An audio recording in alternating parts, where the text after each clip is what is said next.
Hello friends, welcome back to my channel Gyan Sankar. तो friends, आज हम पॉलिटिकल साइंस के मोस्ट इम्पॉर्टेंट क्वेश्चंस करने वाले हैं जो आने वाले आपके यूजीसी नेट और असिस्टेंट प्रोफेसर किसी भी स्टेट से हो। आप अगर किसी स्टेट का असिस्टेंट प्रोफेसर का एग्ज़ाम दे रहे हो उसमें भी काफ़ी हेल्प करेगा, साथ ही साथ पीजीटी और सेट एग्ज़ाम में भी हेल्प करने वाला है। चलिए स्टार्ट करते हैं। वीडियो अगर चैनल से नहीं जुड़ पाए अभी तक तो प्लीज़ चैनल को सब्सक्राइब कर लीजिएगा। चलिए, पहला क्वेश्चन है आज के क्लास का।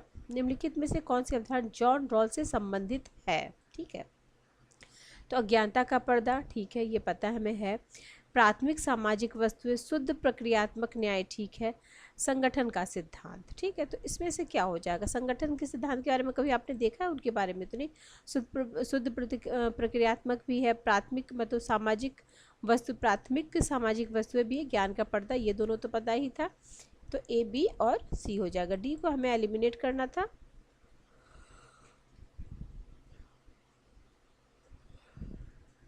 देखिए, जॉन रॉल्स से संबंधित अवधारणा निम्नलिखित है। कौन कौन सा है?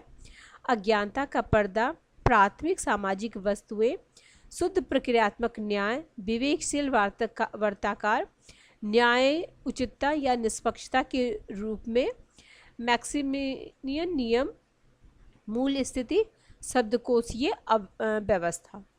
अगला क्वेश्चन है, सावरकर ने हिंदू महासभा के अध्यक्ष किस वर्ष बने थे? तो बीडी सावरकर हिंदू महासभा के अध्यक्ष कब बने थे? तो 1937 में वो बने थे। आगे है, नवलोक प्रबंध के संबंध में निम्नलिखित में कौन सा कथन सही नहीं है? ठीक है, कौन सा कथन सही नहीं है? तो देखिए, एनपीएन अत्यधिक परिमाणोन्मुख और उद्देश्य पर केंद्रित है। नेक्स्ट है, एनपीएम लोक प्रशासन को प्रबंधकीय दृष्टिकोण से देखता है। एनपीएम रोविंग को स्टीयरिंग से पृथक करने में विश्वास करता है। एनपीएम आंतरिकीकरण, विशुद्ध नौकरशाही, शक्ति और संकेंद्रण जैसे गुण होते हैं। ठीक है, option D is the right. निम्नलिखित में से किसने यूनिवर्सल सिस्टरहुड, सार्वभौमिक बहनापन की अस्वीकार किया था? तो ये था अश्वेत नारीवादी, ब्लैक फेमिनिस्ट जो थे वो नहीं किए थे। बाकी अब किन्होंने स्वीकृत किया था? तो हो जाएगा रेडिकल, लिबरल और मार्क्सिस्ट नारीवादी।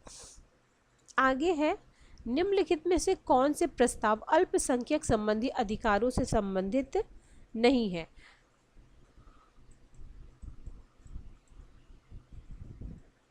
ये है 1928 में नेहरू रिपोर्ट है, तो ये क्या अल्पसंख्यक संबंधी, ठीक है। कराची प्रस्ताव 1931, मुस्लिम महिला तलाक संबंधी अधिकारों की रक्षा अधिनियम विधेयक 1986। आगे है, 3 तलाक 2018, तो इसका राइट ए, बी और सी हो जाएगा। ठीक है,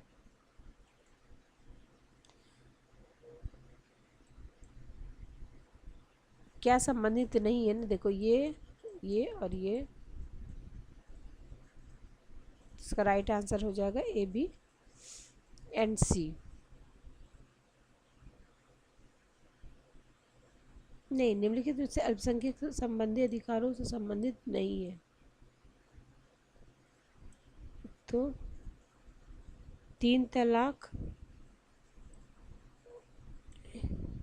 और ये है इधर ये नेहरू, अच्छा, मुस्लिम महिला संबंधित अधिकार की रक्षा के लिए विधेयक। ठीक है, तो ये ए, बी एंड सी।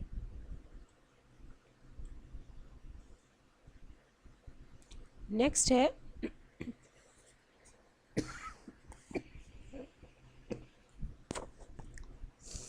निम्नलिखित में से किसने 12 प्रकार के उपनिवेशवाद का वर्णन किया था? तो ये किए थे नैन्सी सुमेकर।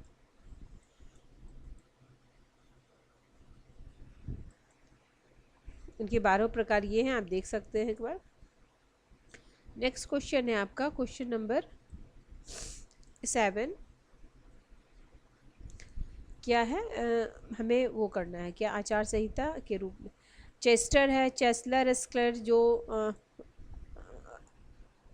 वो दिए थे ना मानव ये, तो इसका राइट आंसर होगा चेस्लर। जो चुप एक मिनट इसमें देख लीजिए, जो अत्यधिक कार्य करता है वो रेड बस्टर है, और चेस्लर कौन सा है जो कम कार्य करता है, स्केलर जो है जो सहकर्मियों की शिकायत सुपरवाइजर से करता है, और ये एक इंस्पेक्टर है वो जो सामाजिक दूरी रखता है या आधिकारिक कार्य करता है।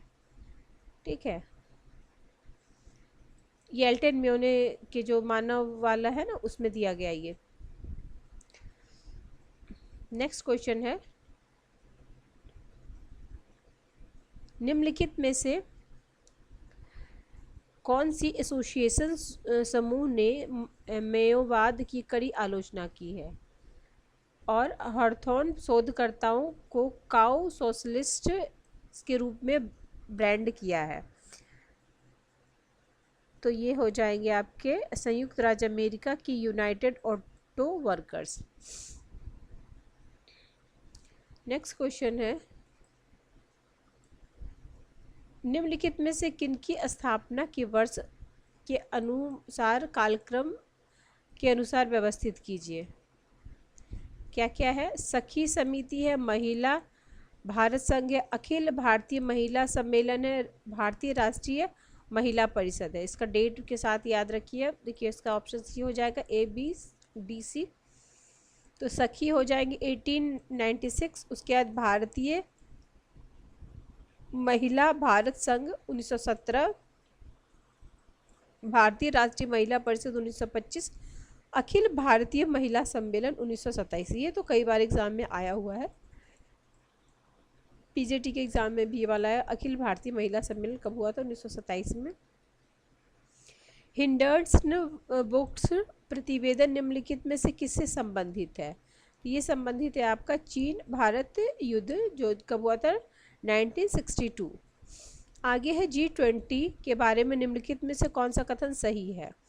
इसमें 20 संप्रभु राष्ट्र सदस्य के रूप में, ठीक है, इस समूह में विश्व की लगभग सभी 20 अग्रणी अर्थव्यवस्था शामिल है। आगे है G20 वित्त मंत्री केंद्रीय बैंकों और सरकारों के प्रमुखों के बीच संवाद को बढ़ावा देने के लिए एक अनौपचारिक मंच के रूप में प्रचालन करता है। डी है, यह एक नए संस्थागत विश्व व्यवस्था के उभरने का प्रतिनिधित्व करता है। तो इसका राइट आंसर हो जाएगा बी, सी और डी।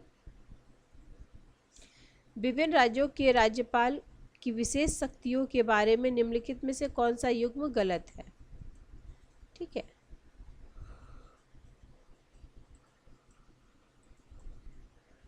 तो इसका राइट आंसर ऑप्शन बी है, तेलंगाना रायलसीमा क्षेत्र के लिए अलग विकास बोर्ड।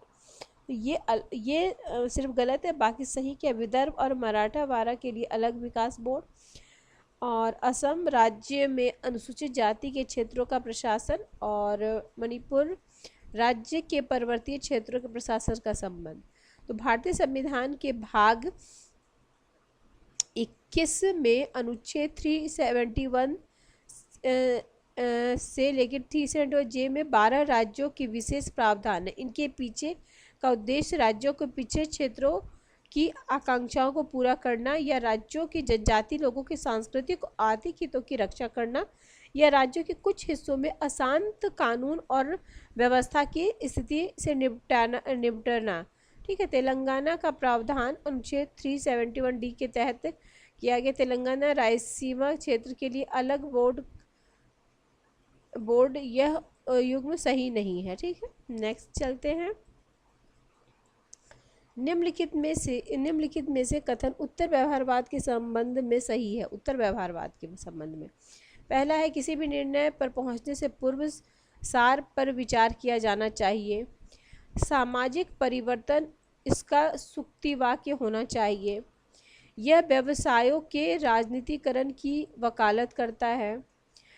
तकनीक और परिमाण सर्वाधिक आवश्यक है। तो इसका right answer A, B and C. Next है, निम्नलिखित में से किस विद्वान ने नेहरूवाद के विभिन्न रूपों सैन्य नेहरूवाद, शास्त्रीय नेहरूवाद और शीतोत्तर नेहरूवाद का प्रेक्षण किया? तो ये थे Stephen Cohen, option B. Next है, निम्नलिखित में से कौन सा नैन्सी सुमेकर द्वारा किए गए उपनिवेशवाद के वर्गीकरण में सूचीबद्ध नहीं है? ठीक है, देखो अभी पूछा था, इन्हीं से रिलेटेड 2 क्वेश्चन एग्जाम में पूछ लिया। पहले वो कितने प्रकार की थी? तो 12 प्रकार की, और उनमें से कौन नहीं है? तो इसका राइट आंसर हो जाएगा ये सांस्कृतिक उपनिवेशवाद नहीं है। 12 तरीके का जो दिए हैं वो देख लीजिए आप। आगे है, अकॉर्डिंग टू गांधी जी साध्य और साधन के बीच संबंध नहीं, ठीक है।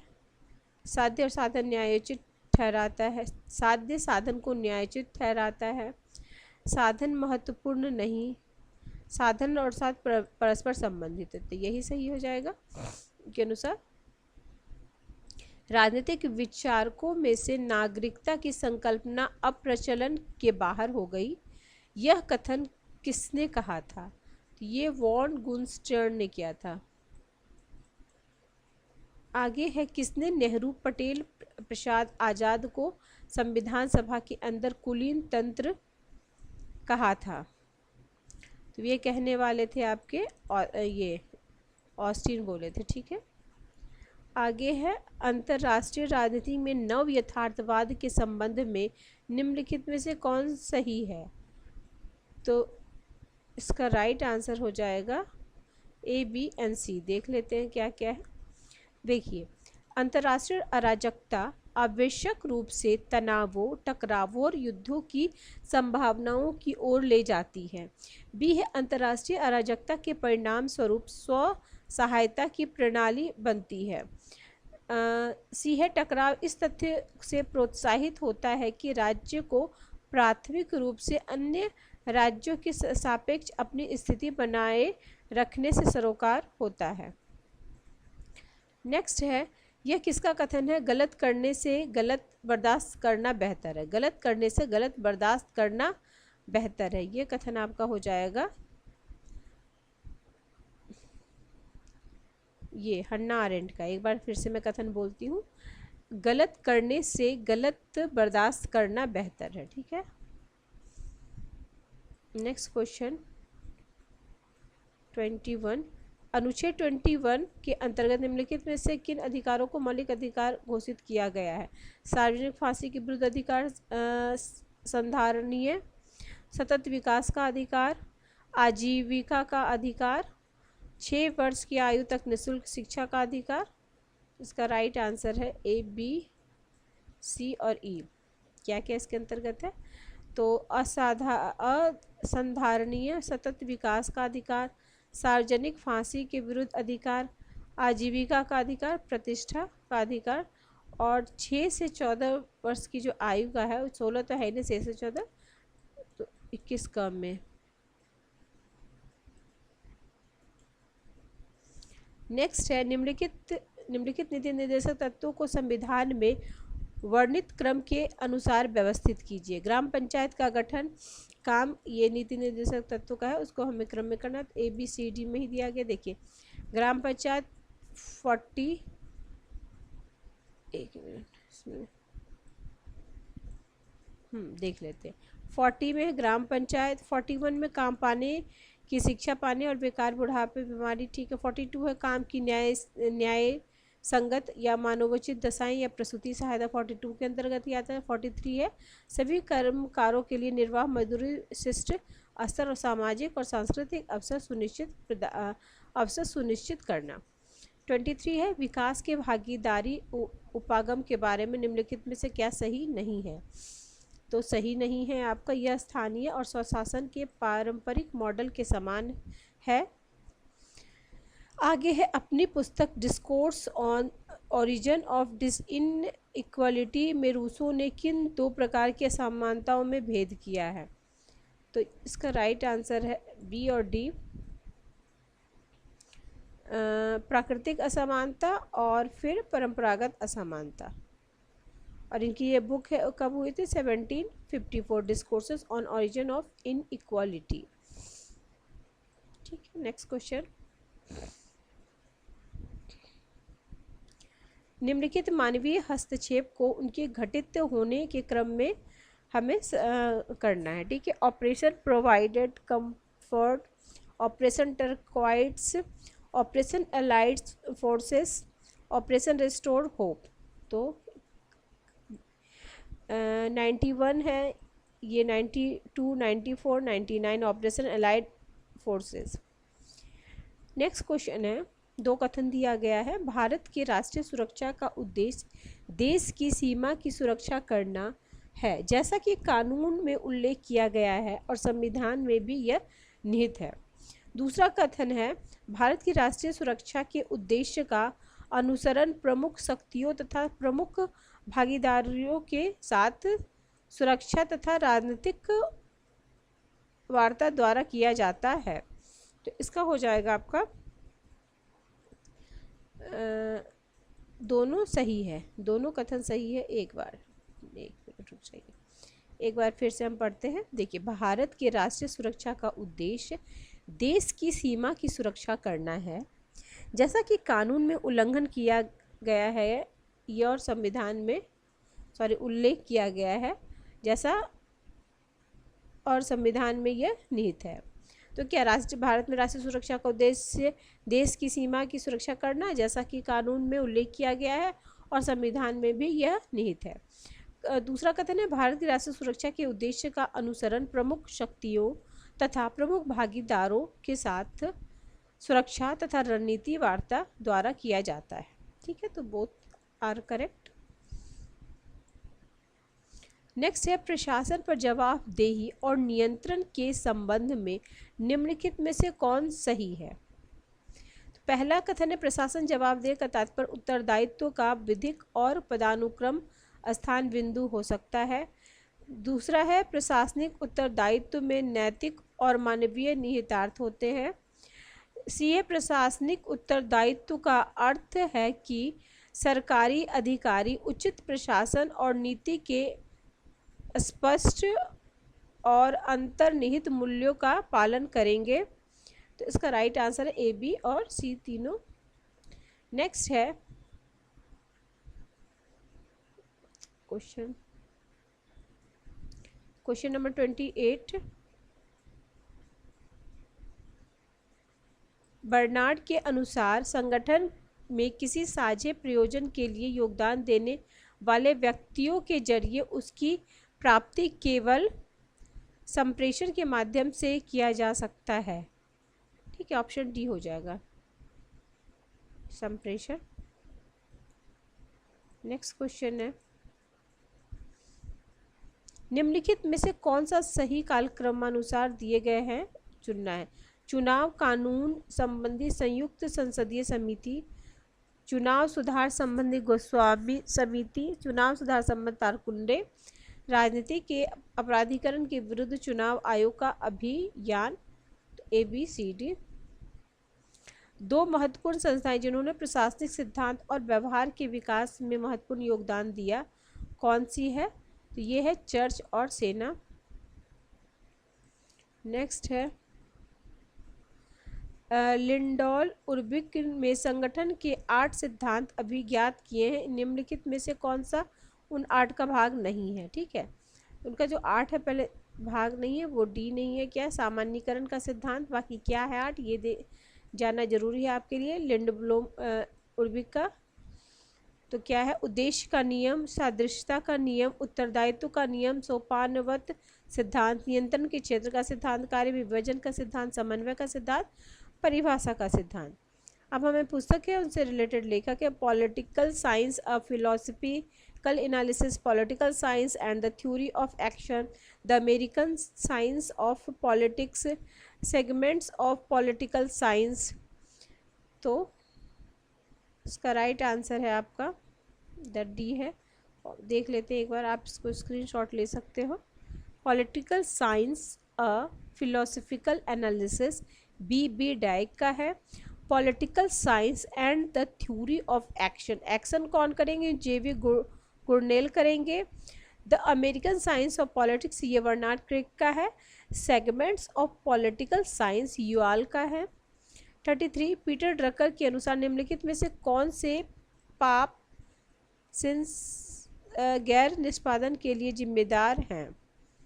तो इसका राइट आंसर है ए, बी और सी। क्या क्या है? मतान्धता, बहुत ऊंचे उद्देश्य रखना और अनेक कार्य करने का प्रयास। नेक्स्ट है, हिंद महासागर में रिम देशों को जोड़ने के लिए भारत द्वारा आरंभ की गई अभ्यास परियोजना का क्या नाम है? तो इसका नाम है सागर पंचायत। ठीक है, आगे, who is there no international theory के लेखक कौन थे? इसके लेखक हैं आपके मार्टिन वाइट। नेक्स्ट है, यह कथन निम्नलिखित विचारकों में से किसका है? इसलिए राजनीतिक समानता कभी भी वास्तविक नहीं होती जब तक उसके साथ आभासी आर्थिक समानता, राजनीतिक शक्ति न जुड़ी हो। तो ये है लास्की। आगे है, the cried of Indian womens मूलतः अंग्रेजी में पंडित रमाबाई द्वारा लिखा गया है। फिर है आपका इसका right answer B C D. ये बी तो ठीक है। ये the high caste Hindu women Ramabai द्वारा मुक्ति फेयरवेल नामक न्यूज़ लेटर प्रकाशित करती थी। 1919 में पंडित रमाबाई ने केसरे हिंद मेडल प्रदान किया गया। नेक्स्ट है आपका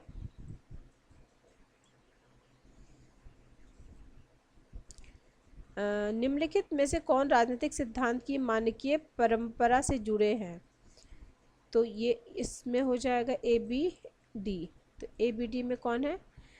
बर्ट्रेड जोवेनल, एरिक बोगोलिन और बेस साइमन। मानकीय परंपरा से जुड़े विचारक हैं, ये देख लीजिए। नेक्स्ट है, निम्नलिखित में से किसका विचार है कि वैश्वीकरण रूपांतरकरणवाद है? Sorry, David Held. ठीक है, option number B is the right answer. आज की क्लास का लास्ट क्वेश्चन नंबर 40, मैनूवर तथा अप्रत्यक्ष युद्ध, वॉर ऑफ पोजीशंस, निम्नलिखित में से किससे संबंधित है? तो ये है ग्रामसी से संबंधित है। पद प्रत्यक्ष युद्ध, वार ऑफ मैनूवर, अप्रत्यक्ष युद्ध, वार ऑफ पोजीशंस का विचार क्रांति से संबंधित है। यह विचार ग्रामसी ने दिया है। इसका तात्पर्य, क्रांति रिवोल्यूशन दो प्रकार के होते हैं, क्रमशः वैचारिक क्रांति एवं प्रत्यक्ष क्रांति। वैचारिक क्रांति को स्थितियों का युद्ध तथा प्रत्यक्ष क्रांति को गतिशील युद्ध या वॉर ऑफ वैनूवर का युद्ध कहा जाता है। ठीक है फ्रेंड्स, आज हमने 40 क्वेश्चन किया है। नेक्स्ट क्लास में आके क्वेश्चन भी करा दूंगी। किसी वजह से चैनल हेल्प कर रहा है तो प्लीज़ चैनल को सब्सक्राइब कर लीजिए, वीडियो को लाइक कीजिए। मिलते हैं हम नेक्स्ट वीडियो में। Till then bye bye, keep watching and keep sharing.